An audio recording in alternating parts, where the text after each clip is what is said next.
तो हेलो बच्चों, welcome back to coaching वाला। तो बेटा लास्ट वीडियो में हमने अपने एक्सरसाइज 5.2 का क्वेश्चन नंबर 3 का सी और डी पार्ट कंप्लीट किए थे। आज हम कौन सा ई पार्ट मतलब फिफ्थ पार्ट आज कंप्लीट करेंगे। अपने थर्ड क्वेश्चन को कंप्लीट करेंगे और फोर्थ क्वेश्चन को आज कंप्लीट करेंगे, ठीक है बेटा। फिर नेक्स्ट वीडियो में हम इसका सिक्स्थ क्वेश्चन और सेवंथ क्वेश्चन ट्राई करेंगे कितना हो पाता है, ठीक है। तो जल्दी से चलो बिना टाइम वेस्ट किए वीडियो को स्टार्ट करें। देखो क्वेश्चन नंबर 3 में आप सभी को पता होगा क्या है कि ये बॉक्सेस जो दे रखे हैं ना, हमें इस बॉक्सेस की वैल्यू निकालनी है। जैसे कि A1 की, A3 की, A4 की एंड A5 की टर्म निकालनी है। तो निकालने का तरीका मैंने लास्ट वीडियो में जितने भी पार्ट करवाया था उस सब में बता रखा था, तो आप खुद से भी ट्राई करके कर सकते हो, ठीक है बेटा। तो पहले खुद से ट्राई करके करो, नहीं आएगा तो बेटा मैं हूं, मेरे से पूछो, जितना हो सके उतना पूछो, मैंने मना नहीं किया, ठीक है। तो नहीं आएगा तब आप मेरे से पूछो, बाकी वीडियो बना रहा हूं, वीडियो आप देख ही सकते हो, ठीक है। तो पहले खुद से अटेम्प्ट करो, कोशिश करो, नहीं आएगा तब वीडियो को पूरा वॉच करना, ठीक है। चलो स्टार्ट करें। अब देखो हमें पता है बेटा हमें क्या क्या फाइंड करना है। A1 एंड ये हमारी A2 की टर्म होगी, ये हमें A3 की वैल्यू, ये हमारी A4 की वैल्यू, ये हमारी A5 की वैल्यू एंड ये हमारी क्या होगी A6 की वैल्यू। अब हमें फाइंड क्या क्या करना है बेटा, नॉर्मल सी बात बता रहा हूं, क्या क्या करना है। A1 फाइंड करनी है हमें, और क्या करना है, A3 फाइंड करनी है एंड A4 फाइंड करनी है और उसके बाद A5 फाइंड करनी है, ठीक है। अब देखो अब ये हमें क्या है बेटा, वैल्यू को फाइंड करनी है, ठीक है। अब हमें क्या क्या दे रखा है, A2 दे रखा है, A2 दे रखा है बेटा कितना 38, ठीक है। एंड और कौन सी वैल्यू दे रखी है, A6 दे रखी है, A6 दे रखा है बेटा कितना माइनस का 22, हाँ माइनस का 22। A2 कितनी देर की है बेटा 38 एंड A6 कितना देगा माइनस का 22। अब देखो बेटा A2 को थोड़ी देर के लिए देखो, A2 को तोड़ूंगा तो A प्लस में D लिखता हूं कि नहीं A2 को, हाँ भैया लिखते हो। तो मैं A2 को कैसे A प्लस में D इक्वल टू में क्या मैं लिख सकता हूँ 38, हाँ जी भैया आप लिख सकते हो, ऐसा होता है, ठीक है। हमने लास्ट वीडियो में भी किया था। अब भैया A6 है तो A6 को क्या तोड़ सकता हूं, A प्लस में 5D इक्वल टू में माइनस का 22। हाँ जी भैया आप ये भी कर सकते हो क्योंकि होता है। अब देखो अब ये प्लस क्या है तो माइनस, ये प्लस क्या है तो माइनस, ये माइनस क्या है तो प्लस, इक्वल टू का साइन। अब बेटा देखो A से तो A कट गया, plus minus minus, sign value किसकी माइनस का 4D आ जाएगा, ठीक है जी। ये प्लस का है, ये यहाँ पे चेंज हो जाएगा तो प्लस, ये भी प्लस, प्लस प्लस प्लस होता है तो इक्वल टू में क्या आ जाएगा 8 प्लस 2 10 का 0 कैरी लग गया 1, 3 और 2 कितना होता है जी 5 और प्लस 1 6, 60 आ गया। क्या भैया अब कट ऑफ होगी, हाँ भैया होगी। 4 के टेबल में क्या आता है हमारी 60, हाँ भैया कितने बार में 15 चौके 60, मतलब कि D की वैल्यू हमें पता चल गई माइनस का क्या आ गया बेटा 15। D की वैल्यू हमें पता चल गई माइनस का 15। अब हमें नॉर्मल क्या करनी है, अपनी A की वैल्यू फाइंड करनी है। तो भैया पहले इक्वेशन ले लेते हैं। तो A प्लस में D इक्वल टू कितना है बेटा 38, ठीक है। तो A की वैल्यू हमें फाइंड करनी है, D की वैल्यू पता है कितना है माइनस का 15 और इक्वल टू में 38। तो A प्लस माइनस माइनस का 15 इक्वल टू में 38। तो यहाँ पे कर दो बेटा, तो A की वैल्यू कितनी आ जाएगी बेटा 38 प्लस का 15, तो A की वैल्यू कितनी आ जाएगी 8 4 12 1 13 का 3 कैरी लग गया 1 3 1 4 1 5 53।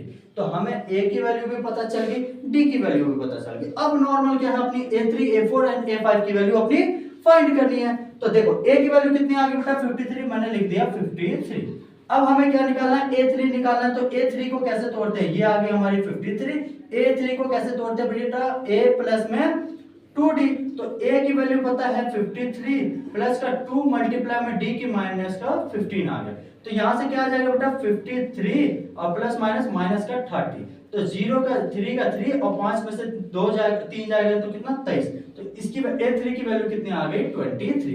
हमें A4 की भी वैल्यू चाहिए, तो A4 कैसे तोड़ते हैं, A प्लस में 3D, तो A की वैल्यू पता है भैया 53 और प्लस का 3 मल्टीप्लाई में माइनस का 15, तो 53 और माइनस का 5 15 15 45 आ जाएगा, ठीक है। 15 45 माइनस का 45। अब भैया 3 में से 5 जाएगा नहीं तो कितना 13 में से 5 जाएगा कितना बचेगा जी 8, तो ये आ गया 8। अब यहाँ पे क्या था एक कैरी दे दिया तो 4 4 में से 4 गया तो 0, ये कितना आ गया भैया हमारा 8 आ गया, ठीक है। अब हमें क्या फाइंड करनी है A5, तो इसको रफ कर दो बेटा, इसको रफ कर यहाँ पे रफ कर दे, ठीक है। अब हमें क्या फाइंड करनी है बेटा, नॉर्मल सी A5 फाइंड करनी है। तो A5 कैसे फाइंड करते हैं, A प्लस में 4D यही फाइंड करते थे। तो A की वैल्यू पता है भैया 53 प्लस में 4 मल्टीप्लाई में माइनस का क्या करेंगे 15, तो 53 और माइनस का 15 चौके 60 होता है जी, 60 आ गया। अब इसमें से माइनस करोगे तो क्या आ जाएगा जी, माइनस का 7 आ गया।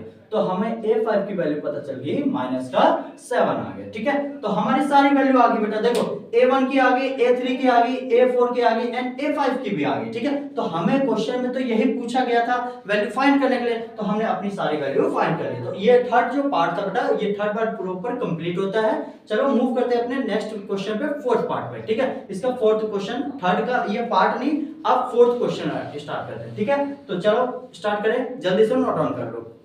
तो देखो बेटा फोर्थ क्वेश्चन में बोल क्या रहेगा। फोर्थ क्वेश्चन में सिंपल सा क्वेश्चन पूछा गया है, ज्यादा टफ नहीं है, पहली बात बता रहा हूं, अपने माइंड को आराम से समझने की कोशिश करना, स्ट्रेस मत लेना। ठीक है, फोर्थ क्वेश्चन में देखो क्या बोल रहा है, which term of the AP, क्या लिखा है 3 8 13 dot dot dot is 78। Means हमें हमसे पूछा गया है भैया कि 78 कौन से नंबर पाएगा, मतलब नंबर ऑफ टर्म्स पूछा गया है। क्या पूछा गया बेटा, नंबर ऑफ टर्म्स। तो नंबर ऑफ टर्म्स कैसे फाइंड करते थे बेटा, याद करो, मैंने स्टार्टिंग में इंट्रोडक्शन में भी बता रखा था। ठीक है, तो कैसे नॉर्मल सा फॉर्मूला लगाते थे nth टर्म वाला।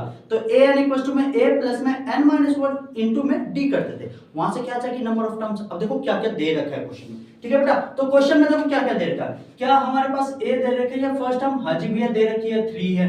क्या हमारे पास d दे रखा है भैया, हाजी भैया दे रखा है 8 में से अगर 3 जाएगा तो कितना बचेगा जी, जल्दी से बताओ, 5 बच गया। क्या 13 में से d2 निकाल लेते हैं, 13 में से 8 जाएगा तो कितना बचेगा जी, 5 बचेगा। ठीक है, क्या हमारे पास an टर्म दे रखी है, हाजी भैया दे रखी है, कितनी दे रखी है 78।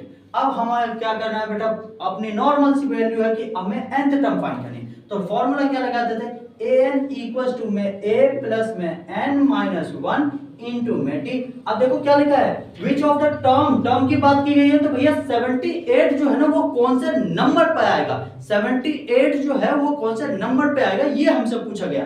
तो ठीक है, तो an इक्वल्स टू में a plus n minus 1 into में t। तो an की वैल्यू आपको पता है कितनी है, 78 इक्वल्स टू में a की वैल्यू आप सभी को पता है कितनी है 3 प्लस का n माइनस 1 मल्टीप्लाई में d की वैल्यू कितनी दे रखी है 5। तो हमने क्या कर दिया भैया 5। अब देखो 78 ये प्लस का इक्वल्स टू क्या इधर आएगा, तो माइनस का 3 इक्वल्स टू में इसको इससे मल्टीप्लाई करोगे तो 5n और माइनस का क्या आ गया 5 आ गया। अब 78 में से अगर 3 जाएगा तो कितना बेटा 75 इक्वल्स टू में 5n और माइनस का 5, तो माइनस का 5 हो गया। अब देखो इसको बाकी यहां सॉल्व कर दे रहा, तो 5n इक्वल्स टू में 78, ये बेटा माइनस का इक्वल्स टू के इधर आएगा तो प्लस का क्या 5 बचेगा, हां जी भैया 5 ही आएगा, सॉरी 75 है ये। ठीक है, 75 प्लस का 5, तो 5n इक्वल्स टू में अगर इसको ऐड करोगे तो कितना आएगा 80। क्या 5 के टेबल से 80 जाता है, हां जी भैया जाता है। कितने बार में जल्दी बताओ, देखो 5 से कम 5, 1 यहाँ पे 3 0 30 आ गया, तो 6 पंचे 30, 16 आ गया। तो n की वैल्यू हमें पता चल गई कितनी आ रही है, 16 आ रही है। ठीक है बेटा, जल्दी से नोट डाउन करो। तो देखो n की वैल्यू कितनी आ गई बेटा 16 आ गई। ठीक है, तो ये हमारा बिल्कुल प्रॉपर जो आंसर है ना, तो मतलब 78 जो है ना बेटा, 78 वो कौन से टर्म पे आएगी, 16 टर्म पे। कितने भैया 16 टर्म पे, तो 78 जो टर्म है ना भैया वो कौन से नंबर पे आएगी, 16वें टर्म पे। ठीक है, तो ये हमारा वीडियो आज का ज्यादा लंबी वीडियो नहीं बनानी है, आज का लेक्चर कंप्लीट होता है। मिलते हैं नेक्स्ट वीडियो में जिसमें हम इसका नेक्स्ट पार्ट कंप्लीट करेंगे बेटा। तब तक अपना ध्यान रखो, अच्छे से पढ़ो, जो भी समझ नहीं आ रहा है पूछो भाई कमेंट सेक्शन में जितना हो सके। और पेपर आने वाले हैं, प्री बोर्ड स्टार्ट होने वाले हैं, तो जल्दी जल्दी प्रिपरेशन करो, जितना डाउट हो रहा है उतना क्लियर करो। और जिसको ऑफलाइन सेंटर पढ़ना है तो ऑफलाइन का मैं एड्रेस दे दूंगा, आकर के विजिट करके पढ़ो बेटा। ठीक है, मिलते हैं नेक्स्ट वीडियो में, चलो ध्यान रखना, बाय बाय।